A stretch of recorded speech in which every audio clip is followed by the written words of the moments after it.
Habang patuloy na lumalakas ang posisyon ni Ripple sa blockchain-based finance, malinaw na hindi lang technology ang dahilan ng kanyang tagumpay.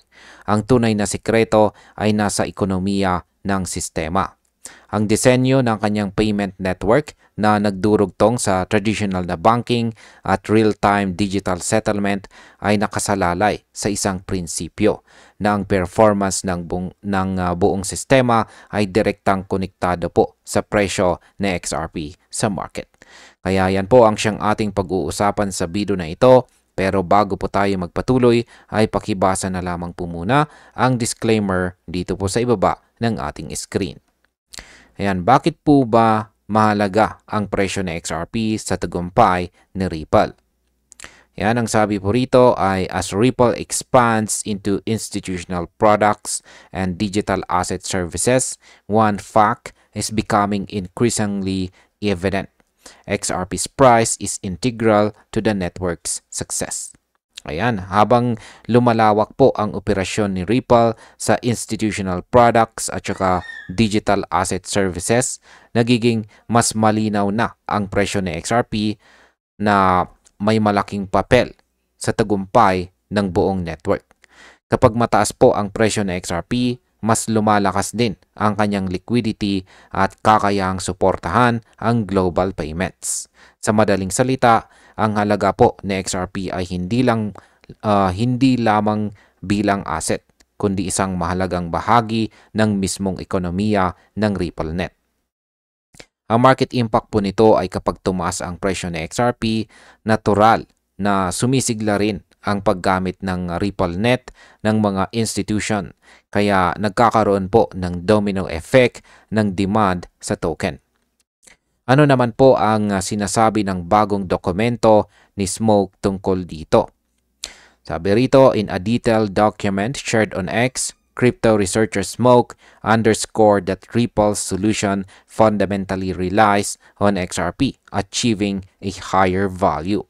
According to Smoke, if XRP has a higher value, it increases the value of the solution because it increases the liquidity on the network. Paliwanag po natin yan. Ayon po sa bagong dokumento rito ni Smoke, malinaw na ang solusyon ni Ripple ay nakabatay po sa pagtaas ng presyo ni XRP. Sinabi pa niya na kung tataas ang halaga ni XRP, tataas din ang kabuuang value ng network dahil tumataas ang liquidity. Ibig sabihin, hindi lang presyo ang usapan dito, kundi ang mismong kakayahan ng sistema na maglipat ng pondo ng mas mabilis at mas mura. Sa market impact, ang ganito pong pananaw ay nagdadagdag ng kumpiyansa sa mga investors dahil ipinapakita po nitong ang presyo ng XRP ay may aktwal na gamit at hindi lamang po hype. Sunod na tanong ay paano naman po konektado ang presyo ng XRP sa liquidity ng network? Sabi rito ay this statement encapsulates a critical insight. XRP's price is not just a speculative metric, it is a functional component of Ripple's liquidity architecture. A higher valuation enhances transactional capacity, allowing the network to handle greater financial flows with less friction. Ayan, ipinaliwanag po ni Smoke na ang presyo ni XRP ay hindi lang basta metric ng speculation, kundi isang functional component ng buong liquidity system. Kapag mataas po ang halaga ni XRP, mas malaki rin ang kakayahan ng network na magproseso ng malaking transaction ng walang delay o dagdag gastos. Kaya mas nagiging efficient po ang cross-border payments at mas maayos ang daloy ng kapital sa iba't ibang bansa. Ang market impact po dito ay kapag tumaas ang liquidity efficiency, mas dadami ang bangko at kumpanya na gustong gumamit kay XRP bilang settlement tool. Ngayon ay paano naman po pinapalakas ng XRP ang on-demand liquidity system ni Ripple? Sabi po rito ay Ripple's on-demand liquidity or ODL system uses XRP as a bridge currency to facilitate instant cross-border payments between fiat pairs. In this model, liquidity is king. A higher XRP price amplifies liquidity efficiency because each token can move more value. Paliwanag po natin. Ang on-demand liquidity system daw ni Ripple ay gumagamit ng XRP bilang bridge currency para magpadala ng pera sa pagitan ng iba't ibang fiat currencies. Dito, sobrang mahalaga ang liquidity. Kapag mataas po ang presyo ni XRP, mas malaki rin ang halaga na kayang ilipat ng bawat token. Kaya mas kaunti po ang kailangang XRP para mag-settle ng malaking transaction at mas bumababa ang market slippage. Ang market impact po nito ay mas nagiging attractive sa XRP sa mga bangko na gustong iwasan ang mataas na transaction cost at delay sa international remittances. Ano naman ang epekto ng pagtaas ng presyo ni XRP sa scalability ng RippleNet? Sabi po rito ay this reduces the number of tokens required to settle large transactions and minimizes market slippage, a key advantage for banks and payment providers seeking predictable cost. Yan, kapag tumataas daw ang presyo ni XRP, mas kaunting tokens ang kailangan para makumpleto ang malalaking transaction. Binabawasan din nito ang market slippage o pagkakaiba ng presyo habang nagtitrade. Para po sa mga bangko, malaking bentahe ito dahil nagiging mas predictable ang gastos at mas mabilis ang settlement process. Kaya habang tumataas po ang value ni XRP, lumalawak din ang scalability ng buong RippleNet.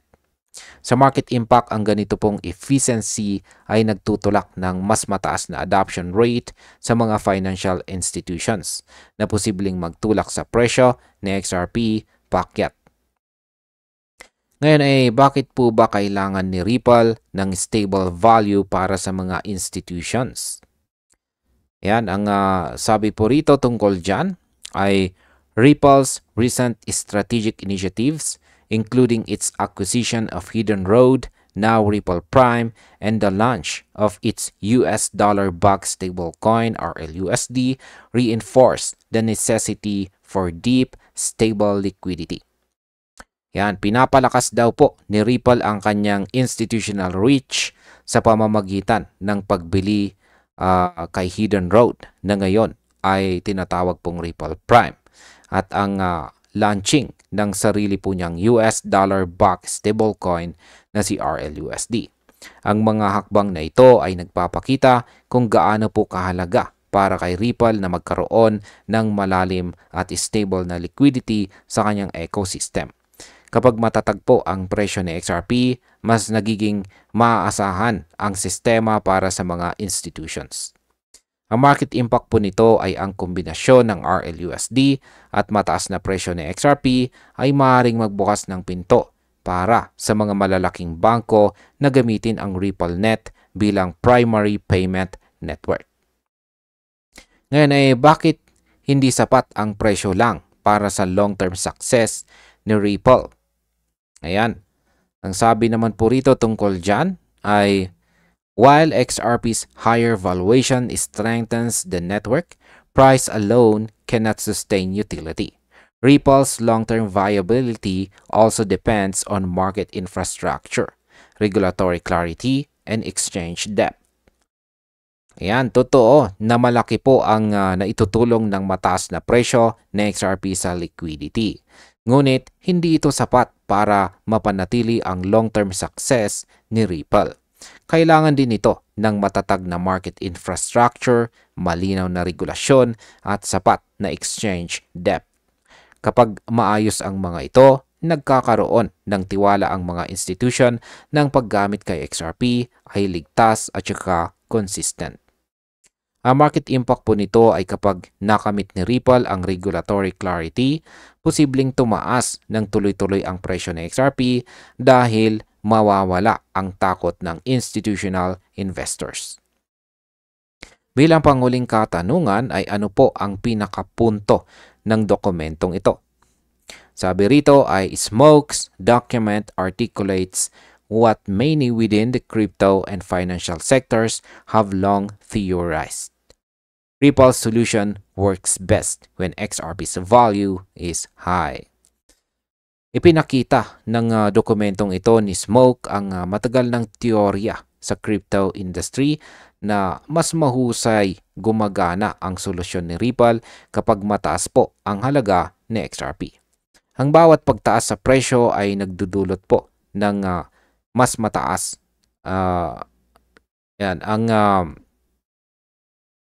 mahusay po na gumagana ang solusyon ni Ripple kapag mataas po ang halaga ni XRP. Ang bawat pagtaas po sa presyo ay nagdudulot ng mas matatag na liquidity, mas mabilis na transaction, at mas maayos na cross-border settlement. Ito po ay hindi hype lamang, kundi bahagi ng disenyo ng ekonomiya ni Ripple. Kaya sa market impact, ang pagkilala ng community sa papel ng presyo ni XRP ay maaring magbago ng pananaw ng mga traders at magpataas po ng demand sa token. At bilang panghuli, ang aking opinion naman tungkol dito ay kung iisipin nating mabuti, malinaw na si Ripple ay hindi lang umaasa sa technology kundi sa ekonomiyang nakapaligid dito. Habang tumataas po ang presyo ng XRP, lumalakas ang kakayahan ng network na magdala ng global financial transactions. Ngunit kailangan pa rin ng regulatory clarity at matatag na ecosystem para masigurong magtatagal ang tagumpay nito. Sa ngayon, masasabi po natin na si XRP ay hindi lang basta digital asset. Isa po siyang pangunahing bahagi ng modern financial infrastructure. At kung tama po ang mga obserbasyon ni Smoke, maaaring masaksihan natin ang panibagong yugto ng pag-akyat ni XRP sa global economy. At ayan, hanggang dito na lamang po tayo sa video na ito mga ka-crypto. Maraming salamat sa panonood.